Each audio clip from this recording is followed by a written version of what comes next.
any parent is going to look to try and balance a child's life out, and it's a question of how do we balance? How do we get this back, get it back into shape? So when the world is disorderly, as it is right now, we can't do much about it. But what we can do is that we can make our world inside our house as orderly as possible.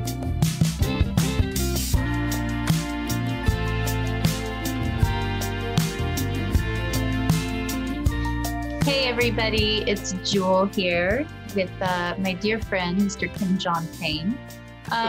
Kim, for everybody that's new to Kim's work, he works with over 230 maybe schools, charter schools, public schools, has written many incredible books, probably the most popular of which is Simplicity Parenting, which I believe is the name of your platform. Is that right? That's the name of your website as well? Yeah, it is, yeah. And I was just very intrigued. I think my son might have been around 3-ish or 4-ish, something in there when we met. Mm-hmm. And a parent had recommended your book to me. And it was right at this time where my son was starting to be more of a handful at 3. And I was finding it more convenient to put him on the iPad so I could get things done. But I always noticed this phenomenon when he was done watching 1 hour of a panda bear teaching him the ABCs. He was always bored. He would come up to me and go, "I'm so bored." And I thought that was so strange. He never had said he was bored ever until he started watching this 1 hour program. And as I read your book, I realized that chemically our neurotransmitters get excited when we engage in screen time. And what a commitment it was for me to let my son watch a screen and what that does to their neurological development. So I thought it'd be really fascinating for people to understand just some of the basics. You can hear me regurgitate your book and really botch things, but I figure since you're here, you might as well do it. But one of the things I found really fascinating in his book, Simplicity Parenting, is he was noticing trauma symptoms in everyday normal children. And a lot of it had to do with the pace of everyday life. The busyness of our lives, the amount of screen time, the amount of information kids have access to. And it was starting to cause anxiety symptoms, everything from backseat driving to somewhat even OCD behaviors. And I think this is something not a lot of parents know about. We would love to learn more. Yeah, the journey for me, it was a really interesting one because I'd spent time working in group homes for kids who'd been through, really troubled time. And I sort of came to realize, that a lot of the stuff that was going on in their behavior that was getting them into trouble was stress and anxiety related, but it was more of just a general understanding. And this was pretty new back then. Then I volunteered and I was working in various refugee camps, trouble spots around the world, and war-torn zones. And I was working up in the Thai Cambodian refugee camps just before I moved back to the West to study stress and trauma in childhood. And I was working with a lot of kids in these environments. And I came to see like nervous, jumpy, hypervigilant kids who found anything new very difficult, to let newness in, tend to loop in their behavior, like you just mentioned, Joel. And it was understandable because these kids were fleeing war, but they were wartime kids. But then when I moved to the West to study this more in London and the UK, I had this image of this nice little country counseling practice like James Harriet, where I'd be driving this nice little English car and having little rascals come through my door. And, through the door, as I was studying this stuff and in the evening I had my practice, through the door came nervous, jumpy, hypervigilant kids that looked just like they did in Asia in refugee camps, in war zones. And it was a bit of a scary thought because I thought it was a bit overwhelming, really. As a young guy, I thought, I've left all that behind. I came out of that, and leaving it behind, to then find it just found me right all over again. It was too big a thought. I thought, hang on, if these kids are looking like wartime kids, then there must be an undeclared war on childhood going on. But how is this possible? How is it possible? And I guess that's where the journey began, particularly in terms of kids' mental health, their emotional health.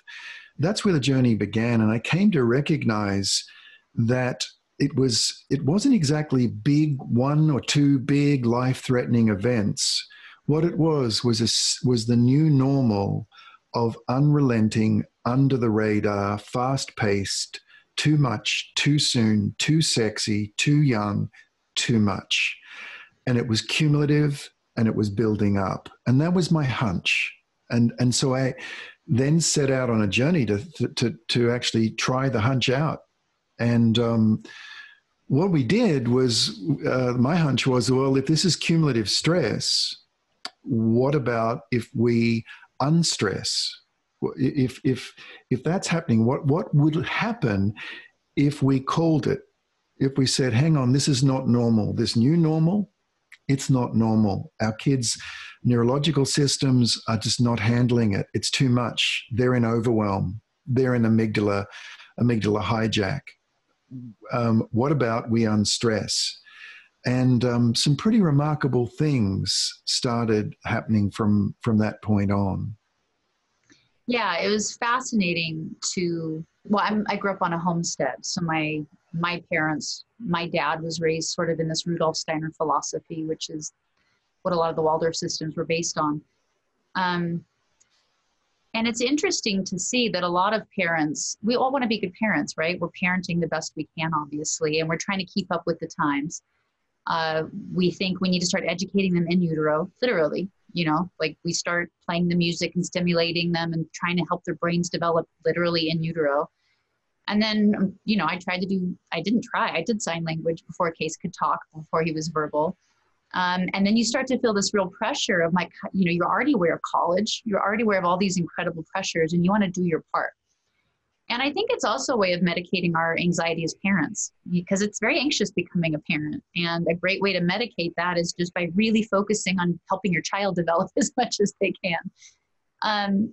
But what we've actually learned is it doesn't help their brains develop in the most functioning way. What I've learned through you and studying other things is that, and correct me if I'm wrong, that their neural wiring does better with what's called open play. In your book, Simplicity Parenting, you talk about this. When we have a toy do all the work for us, because it looks like an ambulance and makes noises like an ambulance, our mind isn't actually very engaged. Whereas they take kids that played with sticks and they turn that into a plane and a bridge and a train. That's creating neural connections because of the creative open play. Right now, I know parents are wanting to say, I have to do my part, have to keep my kid competitive. They have to get in the best preschools. There's so much pressure. Can you tell us why that's actually inhibiting their development? Yeah, probably a good way to look at this is that every kid is quirky. They all have their quirks that makes them lovable and kind of infuriating, right? Mm-hmm. But they all have their quirks. And when we add cumulative stress to a child's quirk, the quirk starts to become what I call a soul fever, an emotional fever. And the quirk starts to become problematic.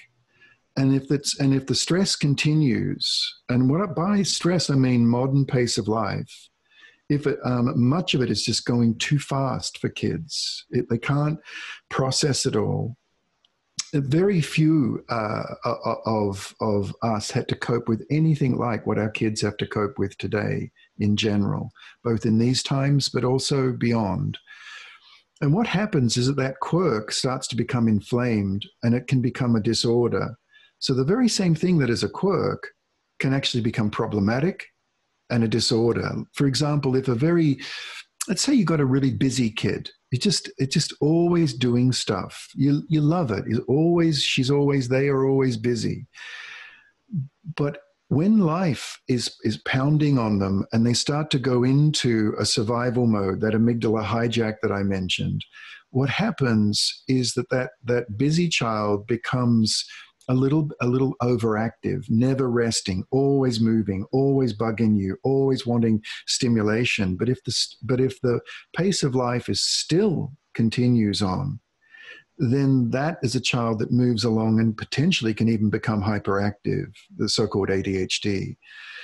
But here's the great thing about this, though, and the hopeful thing about it is that what we've discovered, we have over 1,000 simplicity parenting coaches in the world. So this is not just, US or Eurocentric. This is all over the world.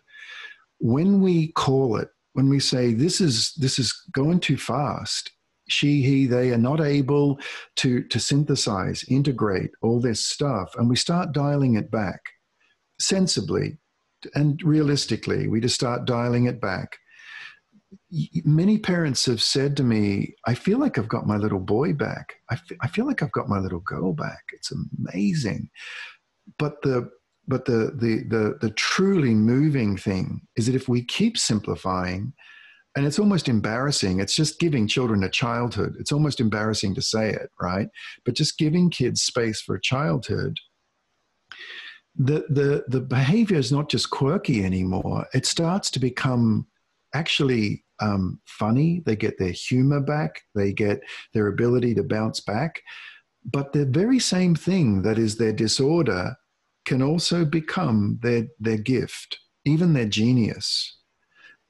And it's a quirk. And what's beautiful about that is that to a degree, we can have a good deal of influence on that if we can, in a sense, look at this and say, how much is my child able to cope with?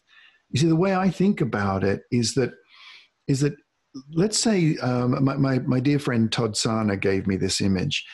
There's a child's vessel. There's a child's cup. The metaphor is that there they are. There's their little cup, and into that comes life. There's a tap above that cup, and the tap is turned on, and life is coming into a child. All the play dates they have, the friends they have, mom and dad, sisters, cousins, things at school, it's all coming into their cup. And if it's coming in at the right level, they're hydrating. They're gaining nutrients from what's coming in, and they're able to really be sustained by it.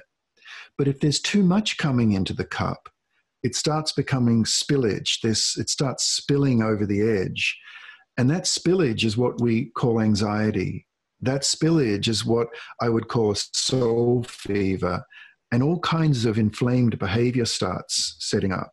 And so the choice is ours. Either do we spend our life mopping up behavior, or do we just turn down the tap and just keep turning it down until we feel at a gut level, and we know this at an instinctual level, that's about right. That's about, there he is, there they are, there's my little boy, there's my girl, there she is. And just turn the pace of life of what's being expected. And there's not a formula for this. As parents, we are perfectly placed to know when that tap is turned down enough. And sometimes it can be turned down too far. For some children living in poverty, there's not enough coming into the cup, and we wish to turn it up. For many children, great many children, there's too much going on. And that's where simplicity and balance and simplicity parenting comes into it. Is it helps guide how much is enough for our child to cope with. Yeah. I think I remember reading, it was probably in your book, that a child's brain, like I think 5 and under, can only process visual images if they're slower than 4 seconds. So if you're watching a TV show where the editing is quicker than 1/1000, 2/1000, 3/1000, 4/1000, which is every show.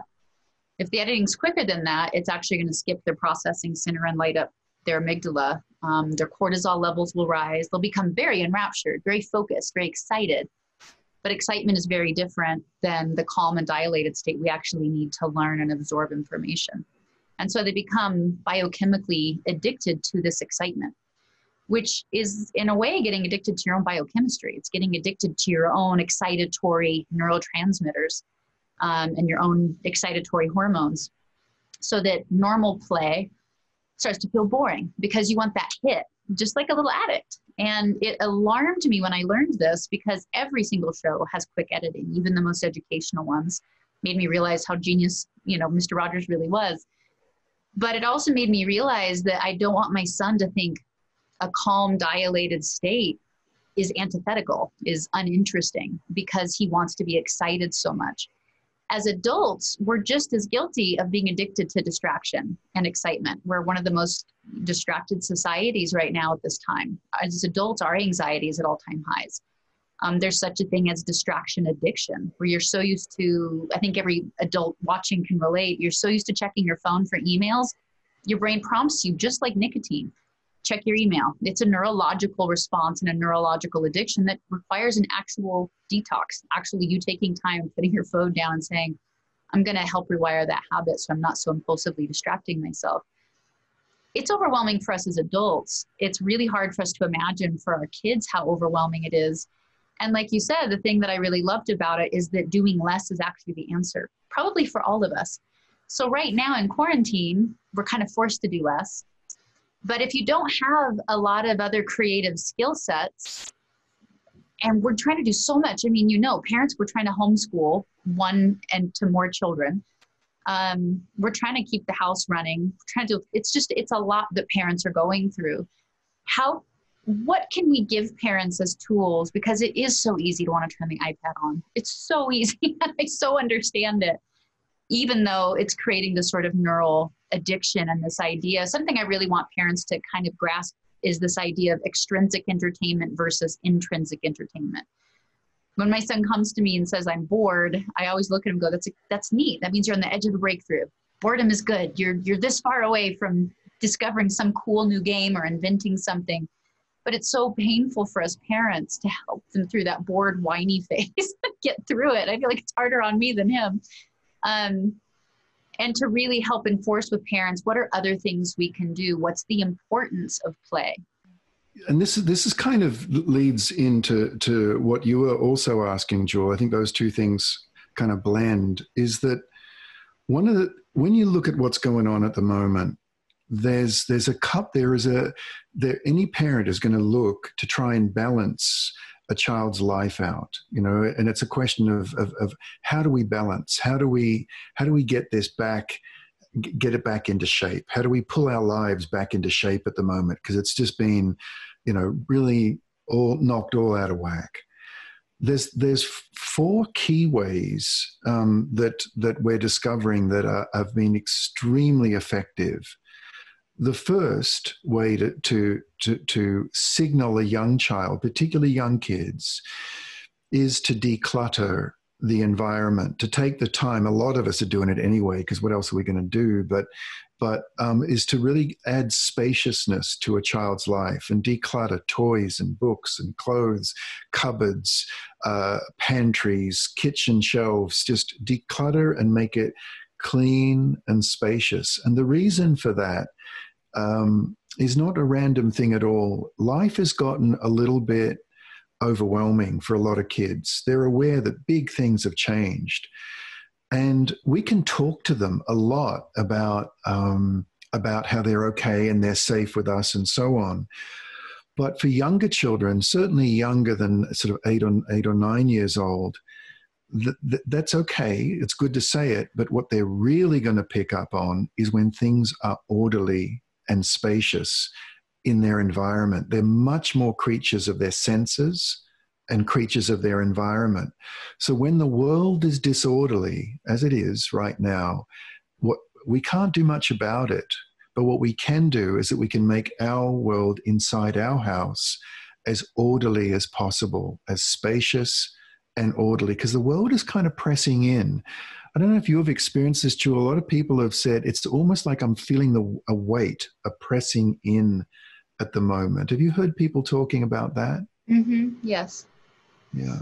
And it's a kind of it's what many of us are experiencing. And so in a way, just to have that clarity at home, uncluttering, By the way, here's just a small tip. If you do start to declutter at home, one of the best things to do is start decluttering your own space, like the pantry, the cupboards, the kitchen, the lounge room, and have a child join you so they don't feel like you're going at their space prematurely. And then start to sort of ripple it out into bedrooms of the children, your own bedroom, and so that you start small within your own space and then ripple it out. Many, many, many parents have found this settles the kids right on down. They love it. It also gives them stuff to do, and it gives that feeling of spaciousness. Yeah. That's the first thing. That's number one. Yeah. I think really trusting your child's ability to entertain themselves and self-play. You know, I think as a parent, I always felt like I had to entertain my child 24/7, that was somehow my job. It isn't actually my job. And the more that my son learns to entertain himself intrinsically, it builds actually a self-esteem from the inside out, which is what we want. Because he learns, he has these whole imaginary worlds inside of him, and he makes up games, and those things are interesting to him, and it gives him confidence. So part of what I would say to this gentleman is, you know, support your wife in knowing that her child is probably is going to be okay. With a 3-year-old, is there something specific that's a good activity for parents to do with a 3-year-old that is young? Well, one of the things that would support this dear man's wife, and the question there is to help her, and this goes for us all, is to introduce rhythm and predictability. Our children's rhythms have really been knocked out of whack. There's life was just chugging on along, and very short time ago, it changed, and it changed a lot. Now, children are creatures of rhythm. They thrive on it, and rhythm helps a child feel safe. We can say to a child, you're safe with us. But saying to a child, you're safe over and over makes them wonder if they're not safe. So what signals to a child they're safe and secure is the rhythms of the day, getting up in the morning in a certain way, coming downstairs, having breakfast in a certain way, and then after breakfast clearing up in a certain way. A 3-year-old will imitate and help. You know, you clear up. Takes much, much longer, but they're helping, you know, and to develop. Then after that, we do this. And then after that, we do this. We even developed here at Simplicity Parenting a rhythm clock with little pictures that a little hand goes through the day and shows children the actual what's coming next. And children come up and they just stare at it. They just stare at the and then they'll turn around and say, okay, it's snack next. It's snack. It's like the town crier, right?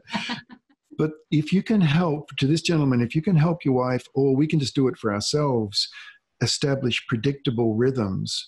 One mum said to me recently, I had a pretty good rhythm in my home, but when I really doubled down on it, I feel like now I've actually got a kindly grandmother living with me. Mm. One that's really helpful and doesn't give, you know, like iPads and stuff. But I feel like I've got an extra partner with me, which was a lovely comment, because she was a single mum, a double mum. It's such a silly term, single mum, a double mum, right? Double everything. But rhythm, predictability, if you can get, because then the kids get into a slipstream. And, you know, Jewel, it's a little bit like you were mentioning, then we don't feel like we need to play with them 24/7 and edutain them, always be entertaining, always be stimulating. They can then just dive down into their own deep play space. But as you beautifully put, allows them to digest the world. Because at the moment, they've got a lot of digesting to do. There's a lot of stuff that's been going on. And if we can give our kids the gift of boredom, like, you know, one mum said to a child, she told me when her child says, Mom, I'm bored and nothing to do. And she says to her children, you know, something really good to do is just around the corner. Why don't you go and look for it? I mean, you can get away with that only for a certain number of years. But giving kids the gift of boredom is fantastic because creativity will break out, but it's not creativity of someone else. It's not on a screen. That's someone else's creativity. Yeah. It's inner creativity. And that, again, is a really big help right now for our kids. Right now, that's a big help. But it's also going to be a big help in the future because we're going into a world that is rapidly unstructuring. Mm-hmm. But if we've got a 10-year-old right now, by the time that 10-year-old is post-college, if they go to college and hitting the workplace, just over 60%, given the present curve, just over 60% of all employment will be self-employed, right? It'll be project-based, where kids have to develop this out of themselves. Now, Jill, you've been, well, any musician is self-employed. If I could ask you genuinely, what does it take to be self-employed? If you had to rattle off like 4 or 5 keywords of what does it take to make it in the non-employed world, what would some words be that occur to you? Yeah, I've done this research on what I think they're calling this the gig economy that our kids will be inheriting. And the skill sets that they're going to need are going to be highly entrepreneurial, highly creative problem solving, being comfortable with the unknown, being comfortable with something coming out of nothing, inventing jobs, inventing solutions to problems. The jobs that our kids will be working at won't even be invented while they're in college. This is how quickly the world is changing. And to your point, our education system right now isn't really teaching kids those skill sets. The way we're teaching them to memorize and interact with education isn't giving them this highly resilient style of learning. And that's, again, why this creative play, why being bored is so important. It's why I'm good at my job, is because I only had nature to entertain me. And so I wrote and I investigated and I invented things. And I was comfortable with the unknown, which really helps with the musician type of career. Speaking of which, Brad Paisley is in the waiting room, and I would love to bring him in because I would love to get his thoughts on this. So if we could bring Mr. Paisley in. Thanks for joining us. I really appreciate it. Yeah, how's it going over there? My son isn't overly social at this age. He's 8. But for the much more social teenagers where their peer groups are much more important, I imagine it would be a lot harder. What are you hearing from parents, Kim, in the community? What do you really see parents kind of struggling with? Yeah, it's really interesting what you were you were saying just now, Brad, that you've been homeschooling, and chances are, you've walked onto this. Many parents who have done their best to just live life at a pace that feels doable, to live life just a little more simply. It's almost like there's a bunch of parents these days, and it really is a big group now, who have built the family ark before the social flood.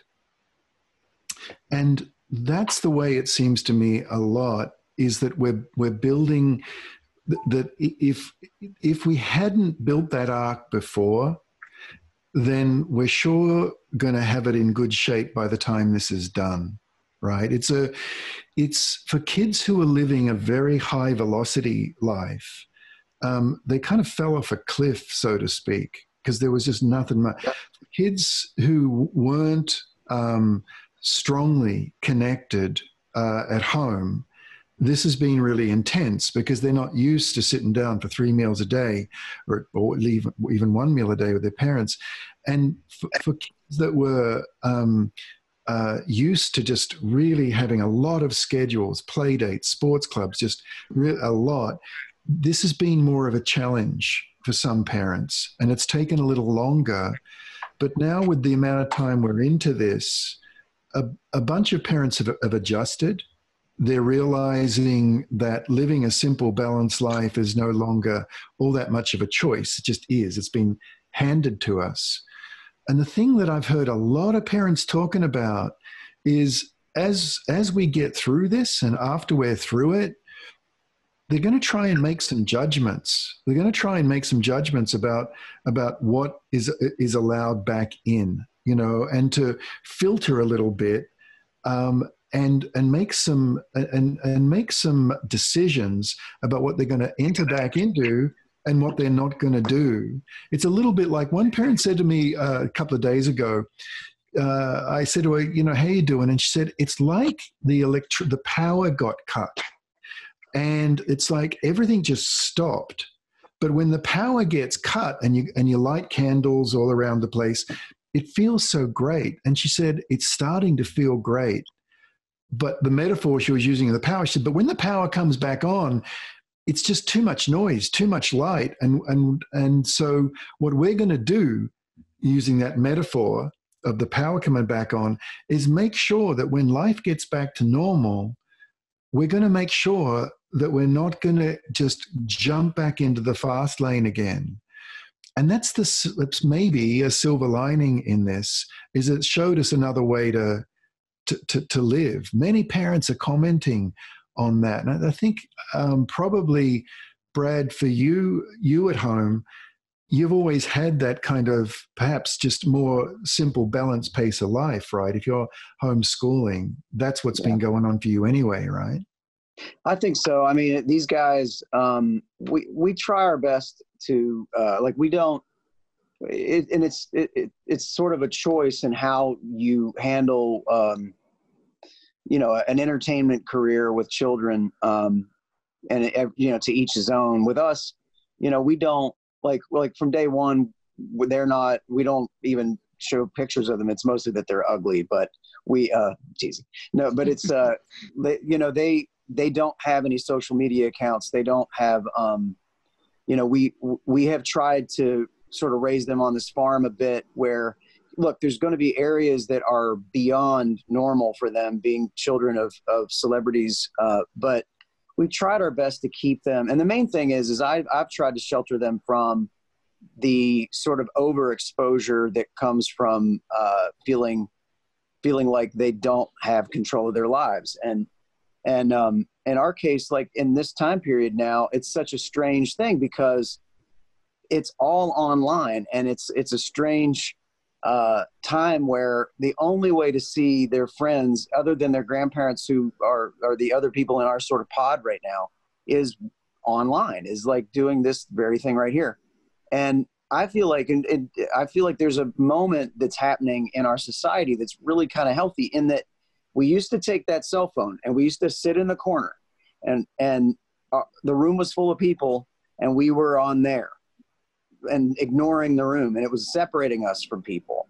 And it's become this thing now that, like, on Saturday night, this is a great example of things that never would have happened 4 weeks ago. Saturday night, Peyton Manning texts me and says, "Hey, get on this Zoom." And I'm like, why? And he's like, just do it. Now, so I go on. And the next thing you know, he's like, okay, get a famous person from your phone book, have them Zoom in right now. It's their challenge. And we wound up with 50 celebrities in a room on a drinking party on Saturday night. It was the most fascinating group. I got Darius. It was Dan Patrick. There were basketball players, football players. Kevin Hart ended up in there. It was like so interesting. And I think that as adults, we're probably learning just about as much as about ourselves as our kids are, but our kids are going to wind up better people for having been through this. We're going to be the ones, I think, we're going to be the weird old grandparents with a closet full of toilet paper that they're like, why does Papa keep all that toilet paper on hand? Because my grandmother used to keep jars of pennies and quarters hidden and only tell me where they were. I was like, why did she do this? But she lived through World War II. She lived, you know what I mean? She knew it could crumble. And I think that point of what you're saying of, we've been connected as a society a long time. The internet's been around, we've been connected, but has the quality of that connection been nourishing? Has it been feeding us in a way that makes us better, or has it been depleting us and making us more sick or ill or malnourished, if you will, energetically? And I do find this is causing people to get really serious about what type of connection feeds me versus what type of connection depletes me, and using it much more thoughtfully. And hopefully that is a change going forward. Can I be super greedy and ask you to sing a song, Brad? Well, yeah, great non sequitur. Let me grab a guitar. I'll do it. I got to tour with Brad. It was quite a while ago now, maybe 2008 or something. Yeah, it might have been. That might have been that long ago. We had a great time on the road. The country industry, because I got to come up through the folk and alternative pop and then into the countryside. My whole career, the people that were always the kindest to me and reached out to me and made friends with me were always on the countryside. And it's been really sweet because the people that are helping me set up the TV show, they were like, Brad and his team are so nice. They're just so nice and so easy to deal with. And it's really true. Everybody in Nashville, it's just been this incredible community. I have never ceased being impressed with how many times in Nashville you'll run into somebody and they'll be like, how can I help you? What can I do for you? If you have a cause, they will show up. People will show up and really support one another. It's a great town. And with what they went through with the flood a couple years ago, and then now with the tornado and this, is just such a special town, Nashville. So this is interesting. There's two ways to go with the situation we're in, I think. And you know me, Jewel, I'm a yin and yang kind of artist. It's either really dark and deep or romantic or something, or Roger Miller side of the coin. And I released this yesterday. We just dropped it out of the blue because I had written this in 2018. And it's like, how do you put a song out right now? First of all, there's things that don't work. Like, you can't do a song that's like, let's all go to the bar tonight and release that this week without it feeling, first of all, sort of depressing and also kind of like that doesn't feel right now. And it's like, so I had written the song 2 years ago and it was kind of a party song. And then when I went back and looked at it and everybody started using the phrase, we're all in this together. Well, I had written this chorus in 2018 and performed it several times to, rowdy applause on the drunken lawn at the amphitheater. But all of a sudden everything feels different. And the same phrase, which is the opening line of this chorus, feels like a rallying cry as opposed to just a party song. Huh. So I'll play this for you guys a little bit. It's very lighthearted, but in some way it feels like medicine to me. Wherever you are tonight, whatever you're going through, grab a long neck bottle or a big old pint and let's all have a few. 'Cause we're all in this together. There's always next year. Drinking ought to be a team effort. There is no I in beer.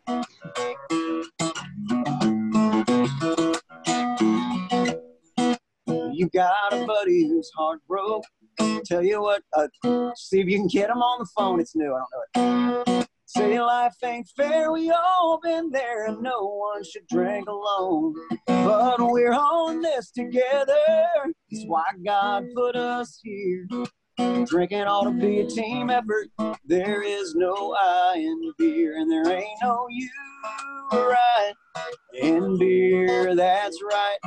There's about to be a lot of beer in you and I.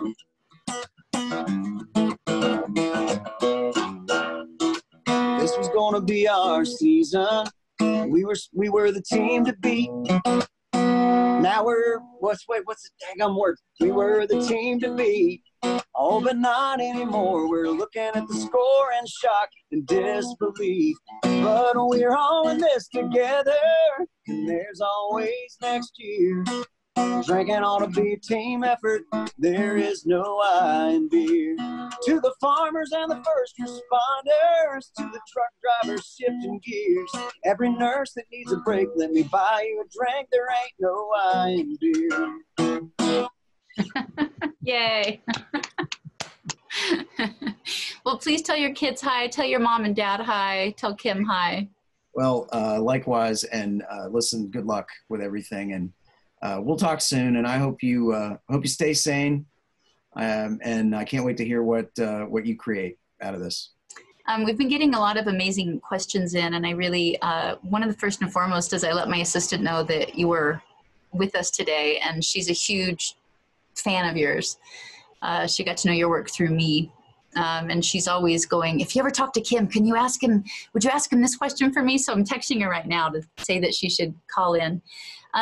If people watching have questions about anxiety, about the effects of screen time on our development, either for our children or for ourselves as adults, questions about just parenting in the modern age, I was fascinated to learn that kids' brains perceive the pace of modern life as trauma.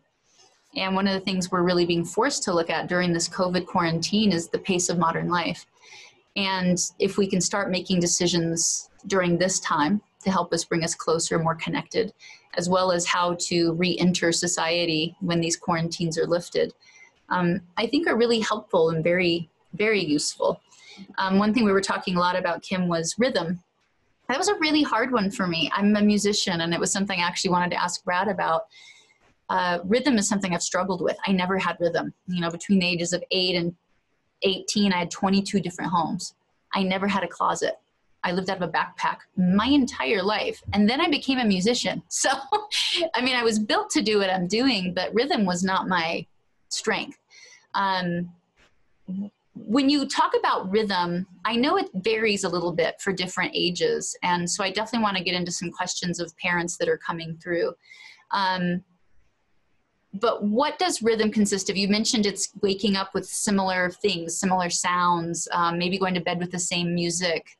With my son on the road, I learned to do lavender scents wherever we were, so everything kind of smelled the same. I had little teeny routines, even though things were changing so much. What other kinds of tips can you give parents right now that might help their kids deal and process with this sort of uncertainty and unknown right now? Yeah, you know, that's really neat about the lavender, actually, Joel. I didn't know you did that. I did. I was trying to think of things. You advised me to keep rhythm, and I was like, how do I do this? I'm in a new hotel every day. Right, but olfaction, right? Smell and olfaction is one of our really, for a child, it's a very primal, primitive sense. I mean, if you go back to your grandma's house, provided grandma was a good experience, and you walk in that door and you smell grandma's house, it's just safety right there. You know, that's what smells do. So that was really intuitive. That's great. The things that rhythm brings, I mean, it's so amazing what parents do, the various things that people come up with. But essentially, the way I think of it is it's all the little rituals, all the funny little things that we do in our family. You know, those little rituals are the stepping stones to a greater rhythm. The way a child wakes up, or right at the other end of the day, what do you say to your child right before they go to sleep? Do you say it in the same way? Do you have, if they're little, do you have their bath time and then teeth and then hair brushing? And does it happen roughly in the same way, roughly at the same time? Now, this is hard stuff, and I know, you know, and if we can't pull off rhythm all the time, what we can pull off is predictability. To say to a child, you know what, sweetheart, tomorrow we normally would be doing this, but tomorrow what's going to happen is this, and it's a little bit different. Like predictability is like the little brother of rhythm. And we can, at night when we have I call it the rose and thorn ceremony, right? You have this little rose, like what was the best part of today? Again, for little kids, or even slightly older ones, what was the best part of today? That's the rose. What was the worst part of the day? That's the thorn. And then tomorrow, what's going to be the thorn? What's something you're really not looking forward to? And then what's going to be something you are looking forward to? Rose, thorn, thorn, rose. And sometimes kids can't think of all that. They can only think of one or two. But what you do is you add predictability into the day, because you're unpacking the day at one end and you're looking forward to the next day, and you're anticipating, and you're giving those little footholds, because little children, even teenagers and teenagers, they're very vulnerable. You know, they don't have a lot of power in their life. We are the people that provide and protect as best we can with all our fallibilities. And if we say something is going to happen tomorrow and we predict it and it comes true, then we're so cool. We're magic, right? You know, imagine like for a 4-year-old, we say we're going to be doing this and we're going to be building a swing tomorrow out in the yard. And then there's rope there, there's a piece of wood there, and like, my mom is so cool. She said this was going to happen, and it's going to happen. That's what secures a child. That's what actually, we were mentioning before, Jill, brings them out of that amygdala, out of that reptilian fight, flight, freeze or flock. And it's what starts myelinating, literally laying down pathways to their empathy brain, their humor brain, the cognitive brain, the smart brain. That what rhythm does is it lays down those neural pathways. It's a big part of it.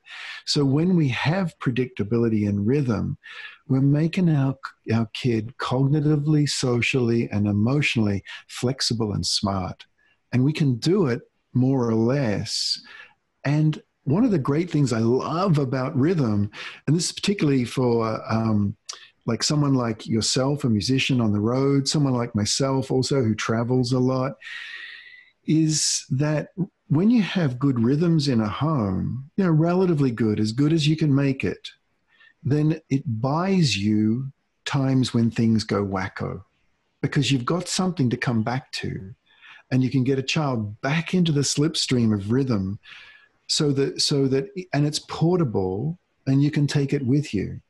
Like your lavender, that was really neat. But you can take, I know when you were traveling with Case, you know, you still stayed with rhythms as best you could. And I remember us meeting up together and you saying, now, Case, we're going to do this. And you were far and I were far away from home, but he still had the little things that he did. They're the kind of, those rhythms are highly portable. And in this time we're living in, I think that kind of thing is going to become super important. It's very true. I was trying to think, the Rose and Thorn case really enjoyed doing that. I noticed when I telegraphed things for my son, it really helped him. Tomorrow we're going to be doing X. I realized how many plans I made that I felt like my whole household knew, but I didn't actually tell Case. So everything was sort of a surprise, when to me they were not a surprise because I've been planning them for weeks. And I was like, I have to be a better communicator to my son. And so I really started to make a habit using that Rose and Thorn at night to say, tomorrow we're going to do X.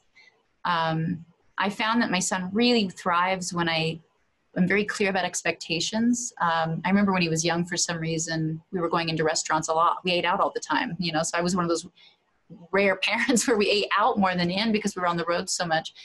So manners in a restaurant were kind of a big thing. And I realized all these terms are so broad. You have to have good manners. But unless you break down what good manners consist of, it's just, how are they going to succeed? And so learning to break things down into bite-sized bits, learning to explain things that are just concepts that we take for granted, like sharing. What are the rules to sharing? Sharing, I don't know, like it's just a concept. So really getting clear for my son, when you put a toy down, then somebody else gets to have it. Kind of having ground rules, so it wasn't just some weird big blanket philosophy, frankly, that a kid has no concept of it. And I found that with manners. You know, for manners, you're going to see a hostess. I want you to look her in the eye and say hi. When the waitress comes, I want you to say, I'd like juice, thank you. And so I broke it down into simple little 3 things that now he felt like he knew what was expected ahead of time. Every little step of the way, he got to fulfill it. Like, here she comes, you're going to say hi. And he would say hi, and it was kind of like a boost. And then here she comes, remember what you're going to ask her. And now I still notice I'm doing that, even though he's 8, and what we break down is much different. But learning to greet people at the door and offer them a glass of water, for instance, now is more of a thing that he'll do. And reminding him and letting him know I expect it so that he can then succeed at it. I've found those kinds of things incredibly helpful. We're also doing high-low buffalo. We've kind of progressed from Rose and Thorn for some reason to his high of the day, his low of the day, and then the buffalo is the wild card. So just anything he feels like sharing. And that really does become this amazing tool of establishing it so young, so that hopefully, and you probably see this a lot, he continues talking at night with me, where it becomes a real time that's so familiar to share and talk about your day and the goods and the bads. Well, and that's got a little bit to do with the time that we're living in now. Is one of the key questions is for children. This I had a chance to look through some of the questions, and there's a whole cluster of questions that are dealing with anxiety, the anxiety of that kids are living through, feeling bad that there are so many people out there who are not doing well, and so on. And I think being able to say to our kids that out there are people, kind people, good people doing really great things for us, and we're so grateful and so thankful to them for doing it, and in here in our home, your mom, your dad, your grandparents, it's just the same. This is our little world, and you're okay here. You're going to be okay. And even if they're teenagers, voicing it differently, but you're okay here. And there are people out there doing what they were trained to do and what they're choosing to do. And they love to do this. They want to do this. And they're doing that for us. And to be able to express gratitude towards them at nighttime, maybe at meal times, is whenever it feels right for a family. I think it secures a child. For older children, one of the things we can do is say, look, what can you do? I mean, there's been many kids now sitting down, sewing masks, getting stuff together for first responders. Older kids and even little ones can be doing what they can within their home, and that also gives that feeling of empowerment as well. I picked up before in what you were saying, and Brad was mentioning it too, that you're limiting the amount of news consumption that you're having, and that was really interesting, Jewel, because you what you didn't say. I know you do this anyway, but you didn't say, I'm limiting news consumption for my son, because you are. I know that. But what was, for me, even more interesting, because I know you're doing that, but is that you're limiting news consumption for yourself. Yeah. And because if we can do that for ourselves, our nervous systems calm down, and then our kids can moor their little emotional canoes alongside us, and then they can co-regulate. One of my favorite stories, this story, Jill, I wrote about this, one of my books, is the story from Joseph Chilton Pierce when I was at a talk of his. And he said, when you take a cell out of a heart and it'll continue to beat, you put it on a special solution, it'll continue to beat. But then it'll fibrillate and expire. But if when it's fibrillating, you take a cell out of a completely different heart and put it nearby, the fibrillating cell will start beating in unison with the cell that's nearby. And the two will last much, much longer than they otherwise would have. Now, the reason I mention that is that if we can limit our news consumption, we're doing something to regulate our own beating emotion, so that our children beside us can actually then co-regulate, because they need to co-regulate with us. It's very, very important they do that right now. And what's fascinating to me is that if we hear a news report and it's kind of scary, and we hear it, okay, and then the radio's on or the TV's on, and then we hear it half an hour later, we get a hit of adrenaline and cortisol, and if we hear it half an hour later, we get another hit of adrenaline and cortisol. And just because we heard it one time, two times, three times, our brain, our ancient brain, our reptilian brain is not that evolved.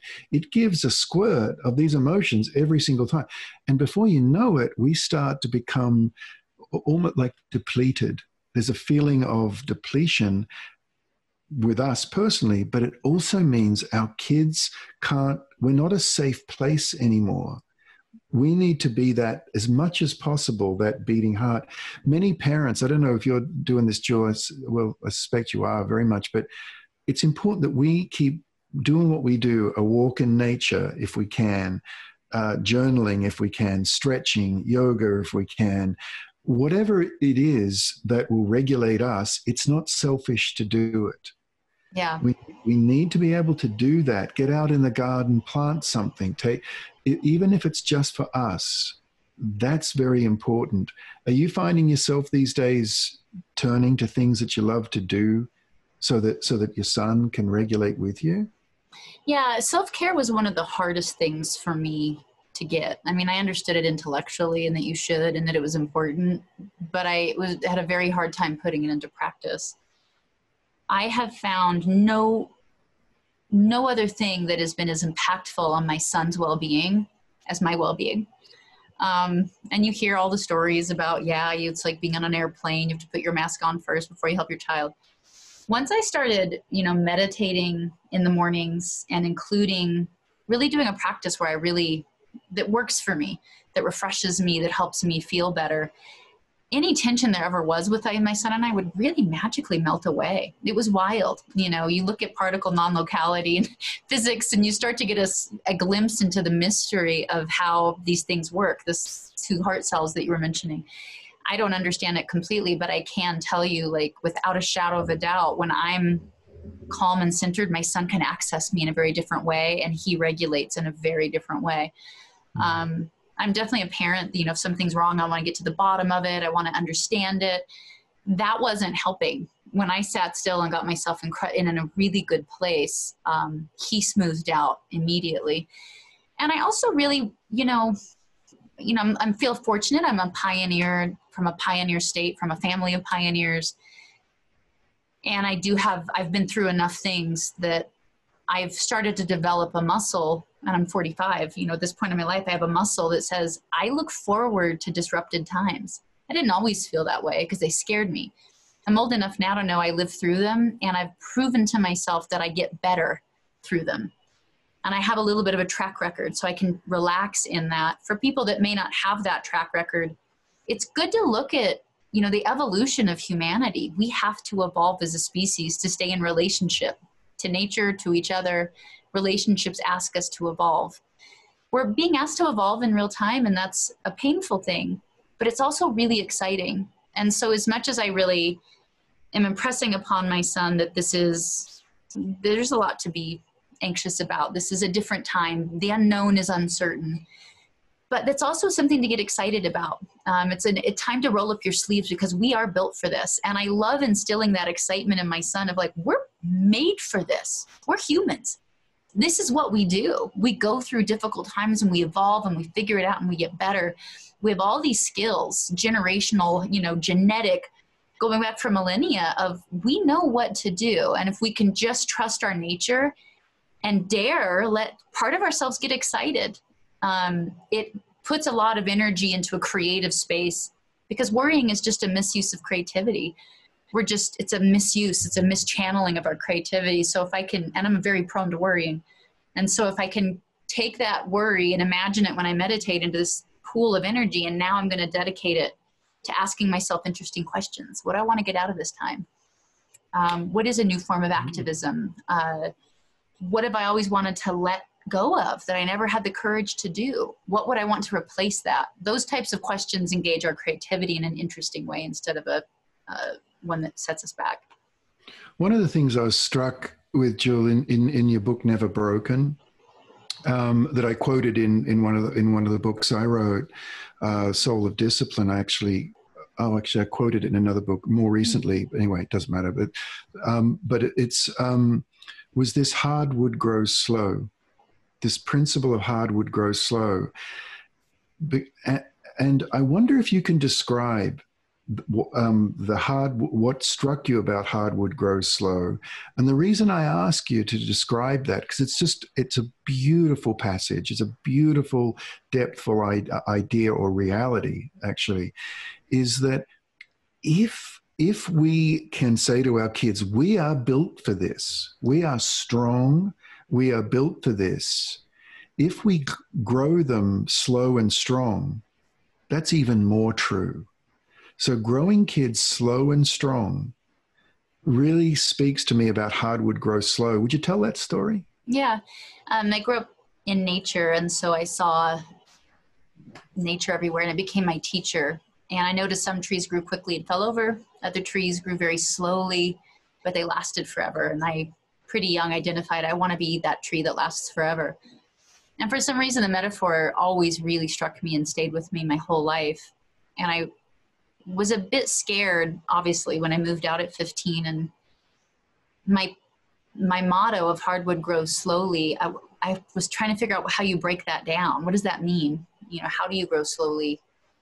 For me, I identified these different parts of the tree. The root system keeps you anchored.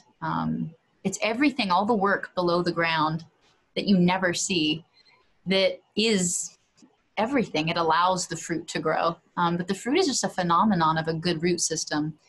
And so what roots me, for me, who's always lived pretty much on the wind, what is a rooting thing? And for me, it was values. I really felt like my roots were values. And that was something I really, when my son asked me one day, he asked me, will I grow up to be a good person? And I was putting him to bed and I was like, I don't know. I said it absentmindedly. I just slipped out of my mouth, you know, will I be a good person? And I responded, I don't know. I was suddenly shocked of like, oh no. He goes, what? And I go, what? He goes, you don't know if I'll be a good person? And I was like, oh my God, what's happened here? This was not the bedtime conversation I thought I'd have. But I sat down and, you know, realized a moment was upon me. And he goes, well, how will I grow up to be a good person? And I said, first of all, you're already a good person. So it's already there. You're already that. That will never be taken away from you. But if you're talking about what kind of adult will you become, you know, how do you not get lost in a forest? And he said, a compass. And I said, what is your compass in the forest of life? He didn't know. And I said, it's your values. The only reason I knew that is because that's what it's been for me. You know, if you don't want to get lost in the forest of life, if you follow your values every day and you take a step in alignment with your values, you'll end up in a beautiful place. You'll end up the kind of person in 5 years, 10 years, 20 years that you hoped you would become.